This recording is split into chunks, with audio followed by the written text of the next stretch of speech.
Hi guys, this is Creative Cuts, a channel where I build, paint and create things.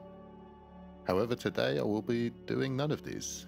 I'm currently in Norway on a work trip, and therefore I don't have access to my studio or my usual materials. But in the time I've spent here, I've taken lots of photos.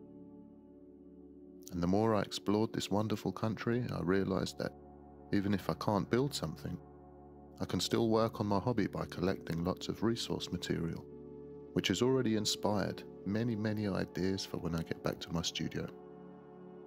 So, firstly, apologies for the audio quality as I'm making this video from my hotel room without my usual equipment.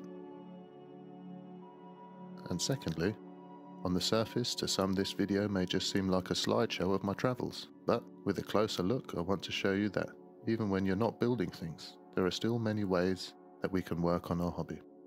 So if that's not for you, apologies, and I will be back to making and creating very soon. And finally, I'm no professional photographer, and all of these photos are taken on my now slightly older Samsung phone, albeit with a little basic editing.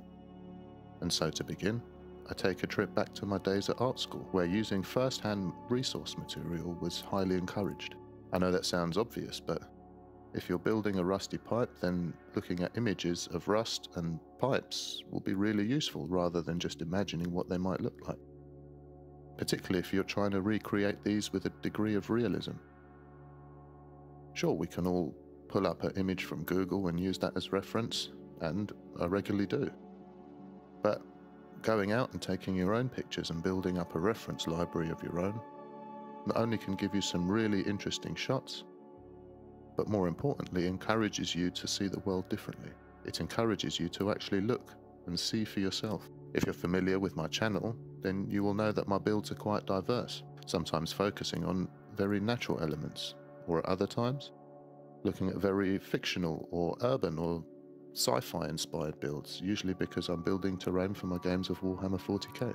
These can range from clean futuristic looking creations, but more often than not, they tend to be inspired by a sense of dystopia or destruction. This dark and gritty and usually decaying style is often referred to as grimdark within the realm of the miniature hobby.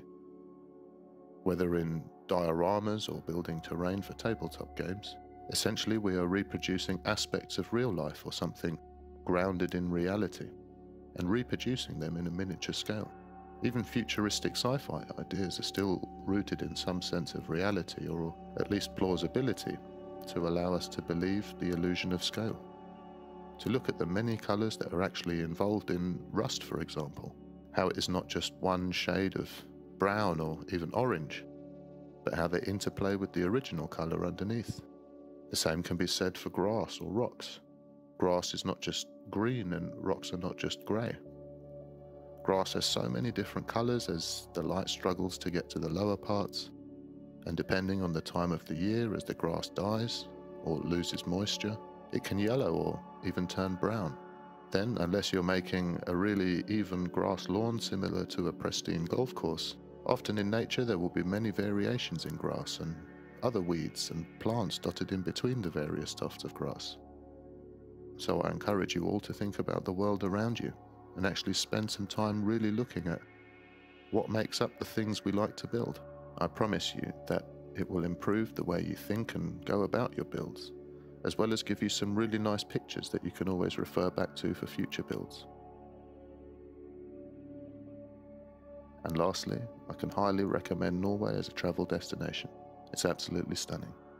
If you've liked what you've seen in this video, feel free to subscribe and check out some of my other videos.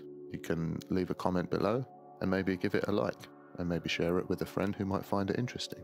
And last of all, as always, thank you for watching and see you next time.